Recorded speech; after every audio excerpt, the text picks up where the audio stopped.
Breaking: President Trump just sent brutal message to North Korea. KJU furious. Japan will hold a drill with the United States and South Korea this week to practice jointly detecting airborne missiles, officials said Sunday amid rising security threats from North Korea.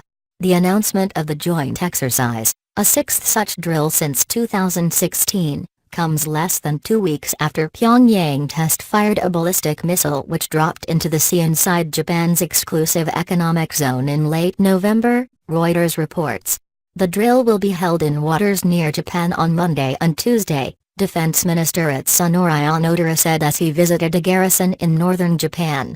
It is aimed at practicing tracking an object and sharing information on it among the three countries, said a defense official who declined to be named. It will translate into a measure against ballistic missiles, the official said. Tensions over the North's weapons programs have soared this year, with Pyongyang carrying out its sixth nuclear test as well as a series of missile launches in defiance of multiple sets of UN sanctions. The U.S. State Department's special representative for North Korea policy will travel to Japan and Thailand this week for talks on efforts to build pressure against Pyongyang after its latest ballistic missile test. The United States looks forward to continuing its partnership with both these nations so that the DPRK will return to credible talks on denuclearization, the department said in a statement. A senior UN envoy warned Saturday there was a grave risk that a miscalculation could trigger conflict with North Korea as he urged Pyongyang to keep communication channels open after a rare visit to the reclusive state.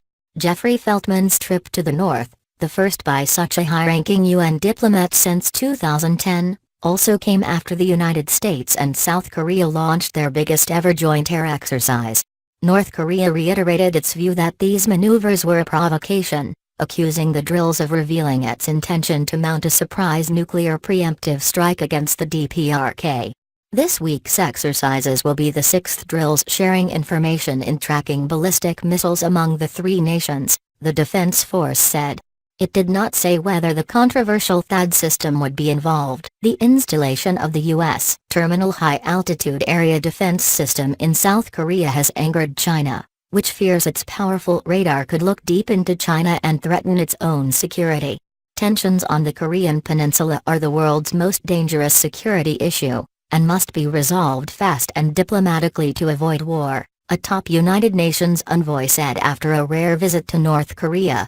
Jeffrey Feltman, the UN Under-Secretary General for Political Affairs, visited the reclusive nation between Tuesday and Friday, the first trip there by a top UN official in 6 years. During his visit, he met with Ri Yong-ho, the North Korean Minister for Foreign Affairs. Their meeting came at a particularly tense time, a week after North Korea tested an advanced long-range missile and South Korea conducted military drills with its ally, the United States. Ren Feltman agreed that the current situation was the most tense and dangerous peace and security issue in the world today, the UN said in a statement.